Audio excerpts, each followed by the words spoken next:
So it's a real honor to be here, and we're visiting Boston today. And who are you? Well, thanks so much. It's a privilege, in fact, to have you, and I've heard so much about you before. So it's exciting. I'm Mukesh Chatter, a co-founder of neoSAEJ, and we're doing some exciting stuff. Well, I'm excited to be here right now because of the financial markets meltdown. I guess there's no better way to put it. And you're in the financial market, right? That's right. That's right. Tell me a little bit about what you do, just to bring everybody up to speed. Sure. So we have a product called Money Isle. It's M-O-N-E-Y. Everybody can spell money. Isle is A-I-S-L-E. So we're like a supermarket of all the different products. Yeah. So first two products we have are CDs and savings accounts, and they are hot these days with all what's happening in the markets, and people are terrified. And even the money market is not safe, and folks are rushing into CDs, wanting to buy 3 months, 6 months, 12 months, 2 years, whatever, and savings. But you just showed me a demo, and you're not a bank, right? I don't put my money with you. Correct. I use you to find the best deal for all these instruments, these financial instruments. Correct. And the variability on the price is amazing. Tell me a little bit about why you started that business and what it does for customers. Sure. So the whole idea is for consumers to find the best price. Empower the consumer to have basically sellers bid for the buyer.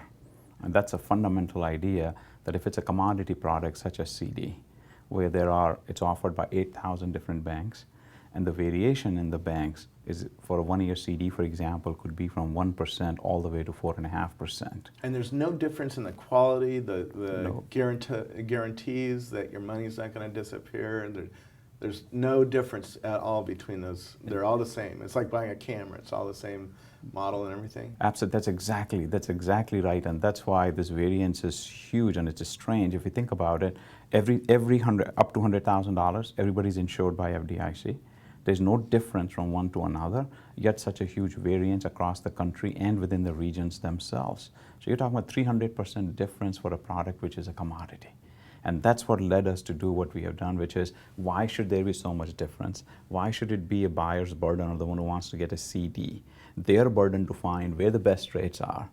And on top of it, how do they figure out that a small bank somewhere in Texas or a large bank somewhere in Texas or in Minnesota or somewhere could be offering better deal than what's happening somewhere else? So what we came up with is an idea of doing reverse auction among banks. So it's a reverse of eBay, if you will, where sellers are competing for buyers. So they bid against each other using the SAEJ engine, and you get a better deal. It's instantaneous, on demand, 24/7. And when banks battle for your business, you're going to get a better rate. So we take that magnitude of inefficiency completely out of the play. Wow. And let them compete for each other, and the technology is applicable to a lot of other applications, as you can imagine. So I have some friends, my dad is retired and has a couple $1 million, and he might have some of it sitting in a bank somewhere and want to move it into like a CD or whatnot. What does he do? And then how do you get paid? Because you're an intermediary between the bank and the person who's buying these things. Sure. So first of all, it's free for the consumer. Okay. Consumer will basically come to our site, moneyisle.com, enter the amount they want to deposit, enter the duration they want to deposit to for, and what's their state they're living in, and that's it. And then basically trigger the auction. Banks compete. Within a couple of minutes, they get the results. So, and if they like, they can proceed with it. If they don't like it, they don't have to proceed at all, walks away, absolutely no cost to the consumer.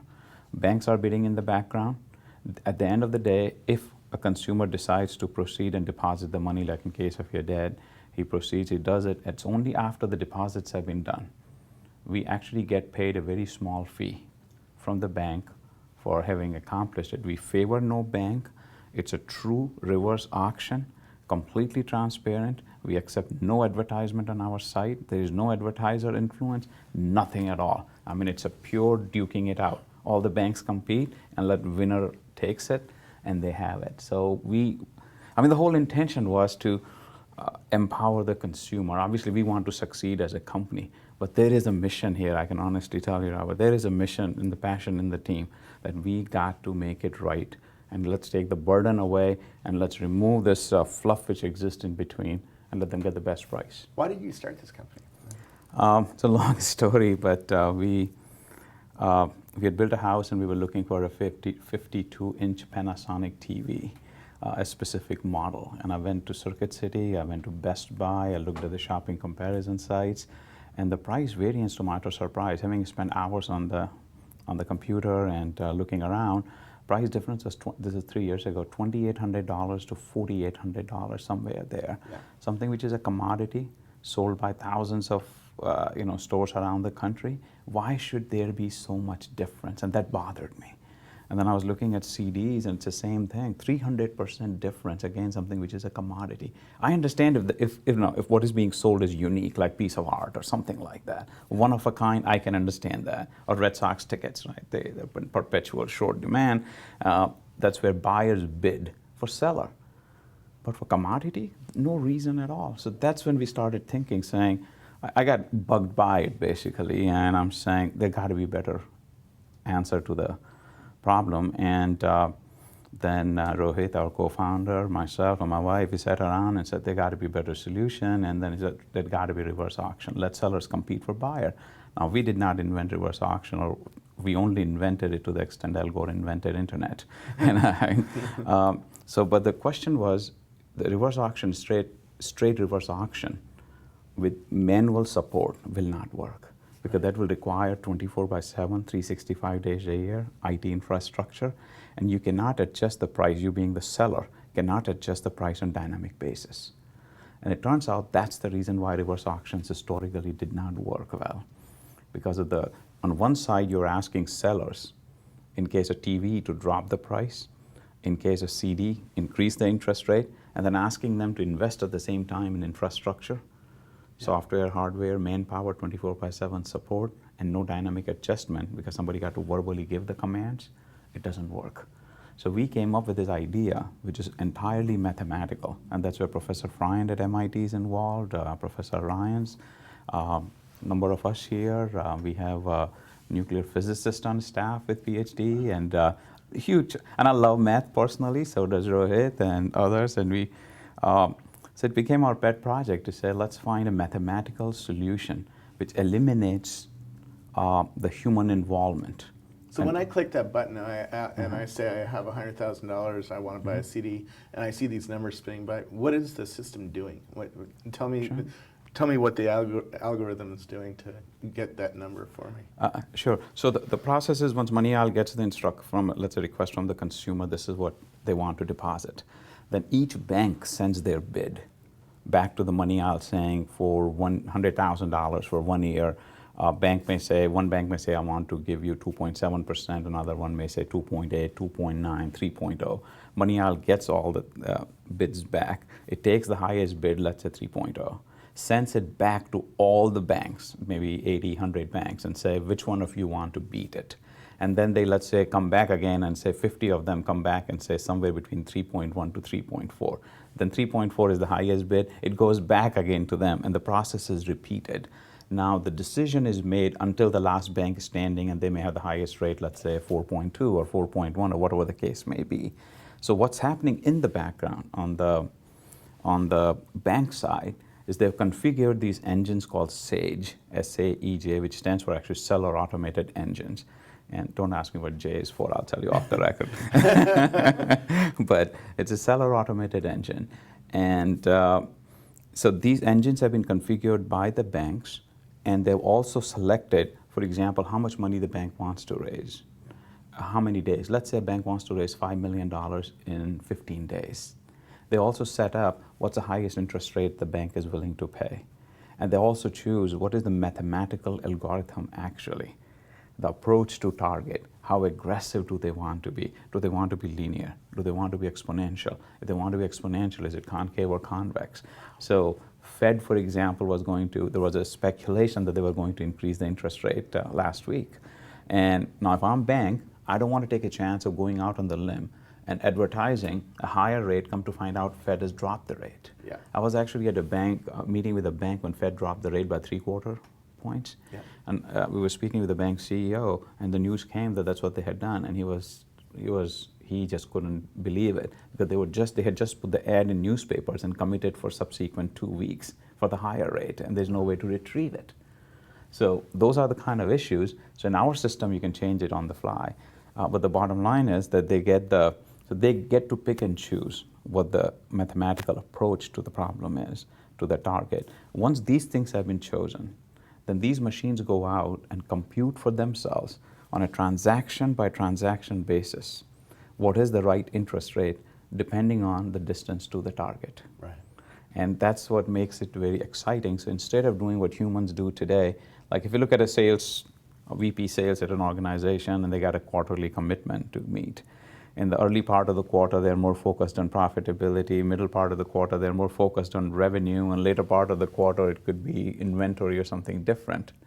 So it's somewhat similar thing, except our machine emulates human behavior in a manner which is unique to that person. Because a lot of people have tried to emulate human behavior, build models. Yeah. And most of them have miserably failed because what they found out after they built the model, it's a common model for all humans or all businesses, that there were more people outside the tent than inside the tent.